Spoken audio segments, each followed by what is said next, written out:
Cap ভার্দের মুখোমুখি হওয়ার আগে আর্জেন্টিনার পরিকল্পনায় হঠাৎ বদল। চলুন বিস্তারিত জেনে নিই। তার আগে আমাদের চ্যানেলটিতে নতুন হয়ে থাকলে লাইক এবং সাবস্ক্রাইব করে পাশেই থাকুন।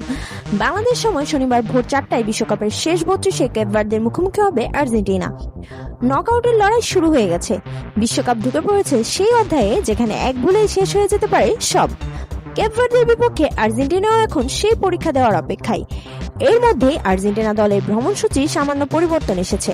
আজ বুধবার কানসাসে নিজেদের শেষ অনুশীলন করবে আর্জেন্টিনা দল। বাংলাদেশ সময় গভীর রাতে শুরু হবে সেই সেশন।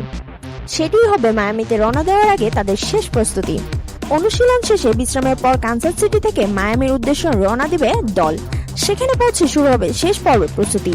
বাংলাদেশ সময় শনিবার ভোর 4টায় বিশ্বকাপের শেষ 32-এ ক্যাপ ভার্দের মুখোমুখি হবে আর্জেন্টিনা। ম্যাচটি হবে মায়ামির হার্ড রক স্টেডিয়ামে। প্রথম সূচি অনুযায়ী ম্যাচের আগের দিন ভ্রমণের কথা ছিল, কিন্তু সেই পরিকল্পনায় বদল আনা হয়েছে। স্কালোনির দল এখন শেষ অনুশীলন সেশনটি করবে মায়ামিতে।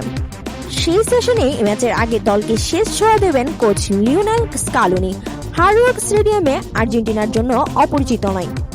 2024 কোপা আমেরিকায় এখানেই শিরোপা জয়ের স্মৃতি আছে দলের। সেই স্মৃতি এবারও অনুপ্রেরণা হয়ে থাকবে। তবে সব প্রশ্নের উত্তর এখনো মিলেনি। একাদশ নিয়ে স্কালোনির মাথায় ঘুরছে 3টি সংশয়।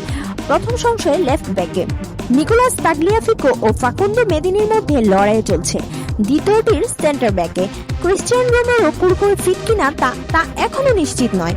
তিনি না পারলে নিকোলাস ওতামেন্দি থাকবে একাদশে।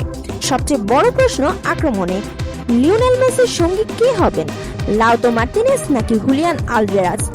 এই দোটানা এখনো কাটেনি। আপাতত এগিয়ে আছেন লাউতারো।